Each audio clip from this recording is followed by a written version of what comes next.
और आज की जो प्रेस कॉन्फ्रेंस है वो जिस विषय पर बुलाई है, पहले मैं इंट्रोडक्शन करवा देती हूँ आपकी कि मेरे साथ रोहतक में कोरोना के टाइम लॉकडाउन के समय में 3 मई 2020 को एक डोंगी बाबा जो संत के चौड़े में राजनेता है और धर्म की आड़ में भगवा पहनकर लोगों की आंखों में धूल झोंककर बाबा का रूप बनाकर एक शैतान जो है वो बैठा हुआ है राजनेता के रूप में।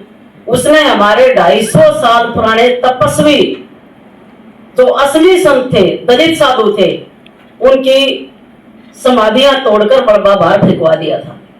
और 4 मई 2020 से लेकर आज तक, चाहे वो रोड पर लड़ाई हो, चाहे वो कोर्टों में हो, चाहे प्रशासन के साथ हो, हम पूरी टीम मिलकर उस लड़ाई को लड़ते आ रहे हैं। हम बैक नहीं हुए हैं। इन्होंने हमारे ऊपर झूठी FIR भी करवाई, पुलिस ने हमारे ऊपर दबाव भी बनाया, हर तरह से इसने हमारे को दबाने की कोशिश की गई, लेकिन हम अपना सीना तान के खड़े हैं अपने गुरुओं की समाधि तोड़ने के विरोध में। आज की जो प्रेस कॉन्फ्रेंस है, तिजारा में बीजेपी प्रत्याशी डोंगी बाबा बालकनाथ के खिलाफ हमने रखी है कि हमारी पूरी टीम और हमारे गुरुजी के जितने भी देश में शिष्य हैं, चाहे वो कहीं भी हों, हमने सबसे सलाह मशवरा किया है और सबने ये कहा है कि हम सब अपने सिरों पर कफन बांध के अपने गुरुओं की जो समाधि तोड़ी गई है उसका बदला लेने के लिए बाबा बालकनाथ को तिजारा से चुनाव नहीं जीतने देंगे। इसलिए हम सब लोग चुनाव प्रचार में जाएंगे और ये हमने एक पंपलेट तैयार किया जो आप सबको हम दे देंगे। इसमें हमने पूरा डिटेल दे दिया, आप सब पढ़ भी लेना इसको। हम पूरी टीम वहां जाएंगे क्योंकि एक ही बात मैं कहूंगी कि ये लोग कहते हैं कि मस्जिदों को तोड़ दो, मुस्लिमों को देश से निकाल दो, ईसाइयों की चर्च तोड़ दो, सिखों के गुरुद्वारे तोड़ दो। ये एक समुदाय की बात नहीं कि भी सिखों के विरोधी है, मुसलमानों के विरोधी है या ईसाइयों के विरोधी है। मैं बाबा बालकनाथ से ये पूछना चाहती हूँ और बीजेपी के आकाओं से भी पूछना चाहती हूँ और मोहन भागवत से भी पूछना चाहती हूँ, जो दिन रात हिंदू हिंदू हिंदू धर्म की रट लगाए रहते हैं, कि रोहतक स्थलपुर में जो गढ़पीरों की समाधि थी वो किस मुसलमान की थी, किस ईसाई की थी, किस सिख की थी, भाई ये बता दो। क्या वो गढ़पीर हिंदू धर्म के नहीं है क्या? तुमने जब वोट लेनी होती है तो बाबा हिंदू धर्म की है भगवादारी, और जब अधिकार की बात आती है तो दलित हो गए। तो इसका मतलब दलित हिंदू नहीं है, ये तो क्लियर करना पड़ेगा बीजेपी को, RSS को, बाबा बालकनाथ को। यही मुद्दे लेके कि भी हमें ये बता दो ये बाबा हिंदू है, ये किसके खिलाफ है? ये मुसलमान उनके खिलाफ नहीं है, ये अपनी राजनीति चमकाने के लिए इनका हिंदुओं से भी कोई मतलब नहीं है। और ये देख भी लिया होगा देश की जनता ने कि जब इनको कुर्सी चाहिए ये सैनिकों तक को मरवा देते हैं, औरों की तो क्या होगा तो इस देश में। तो इन मुद्दों को लेकर हम आपके बीच में आए हैं। बाकी मैंने सारा ये पंपलेट तैयार कर दिया है।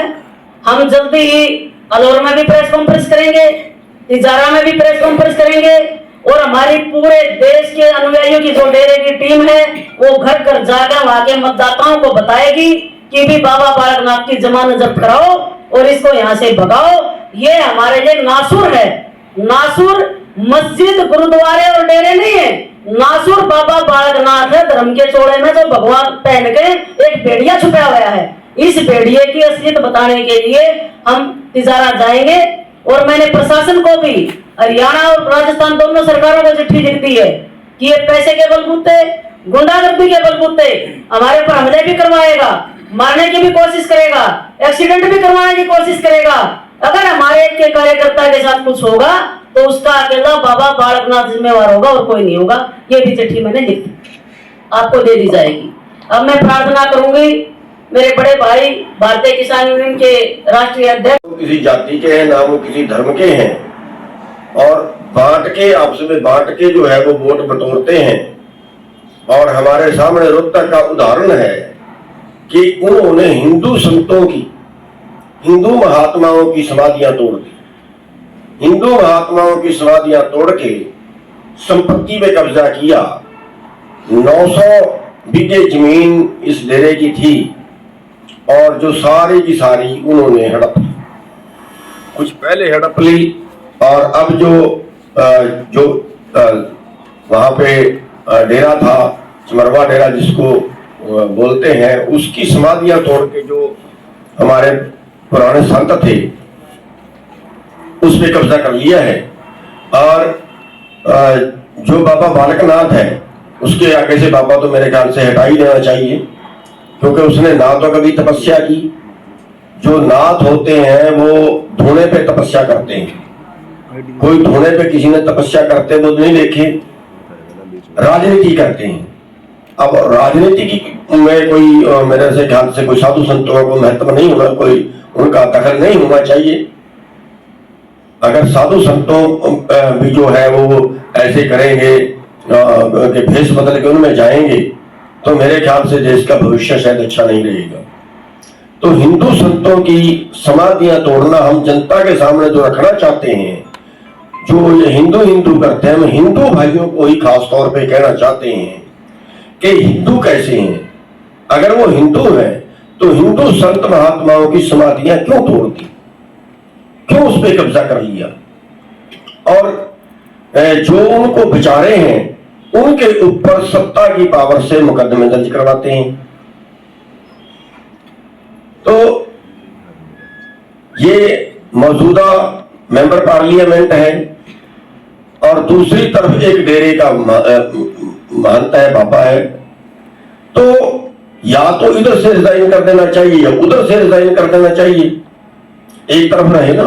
अगर बाबा है तो राजनीति छोड़ के फिर भक्ति करे, तपस्या करे, धोने पे तपस्या करते हैं नाथ बाबा।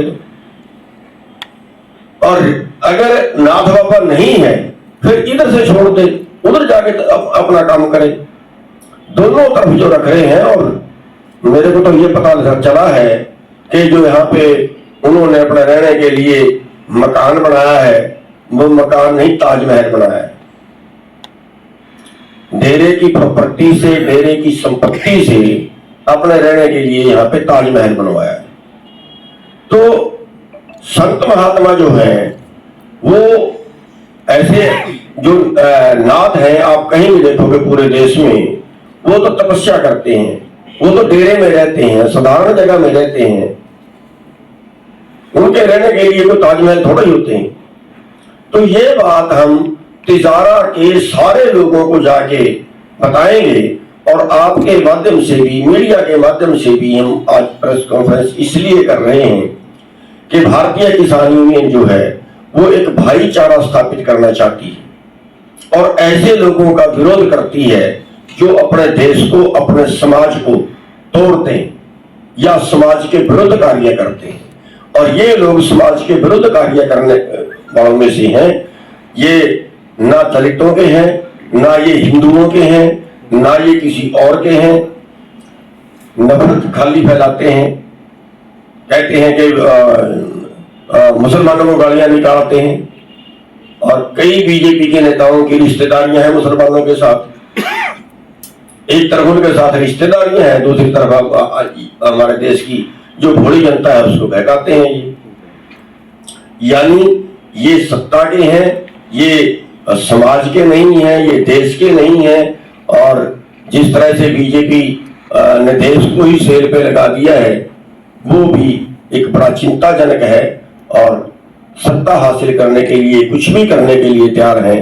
तो हम जो है वो अपील करते हैं तिजारा की जनता से, मीडिया के माध्यम से, कि तिजारा की जनता उन लोगों को जो कम से कम वोट ना डाले जो सांप्रदायिक दंगे कराते हैं, जो किसी धर्म के नाम पे, किसी जाति के नाम पे इस तरह से जो कार्य करते हैं और जो समाज विरोधी हैं, हिंदू और जो दलित लोग हैं उनकी विरोधता करते हैं, उनकी समाधियां तक तोड़ देते हैं संत महात्माओं की।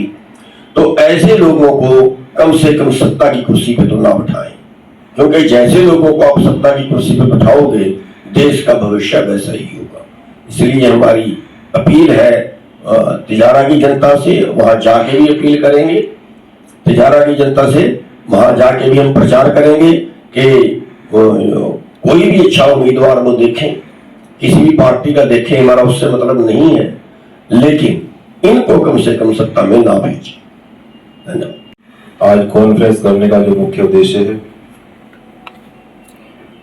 इस बीजेपी सरकार में देश के अंदर संतों महापुरुषों के डेरों पर हमला होना, उनको हटाना और भगवा चोली की आड़ में असंवैधानिक कार्य को अंजाम देना और गरीब मजदूर लोगों की जमीनों को कब्जाना इत्यादि।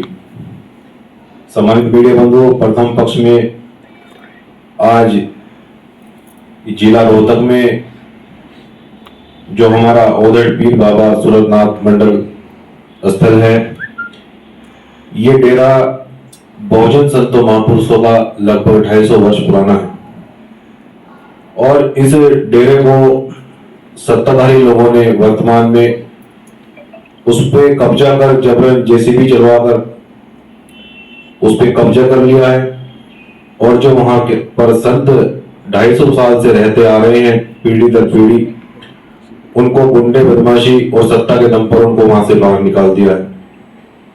और जिस प्रकार से ये डेरे की जमीनों को जबरन कब्जाया जा रहा है, ये असंवैधानिक है और ये सरकार की तानाशाही है और सरकार का दुरुपयोग बड़े पैमाने पर किया जा रहा है।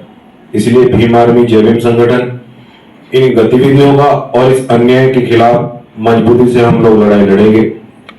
यदि हमें हाई कोर्ट या सुप्रीम कोर्ट जाना पड़ा तो जाएंगे।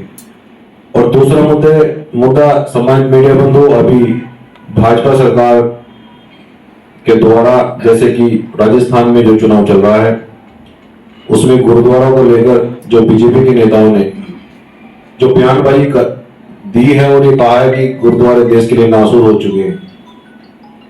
हम ये कहना चाहते हैं कि हमारे देश की संस्कृति, हमारे देश की सभ्यता, वो हमारे संतों और महापुरुषों ने विकसित की, उसको बनाया।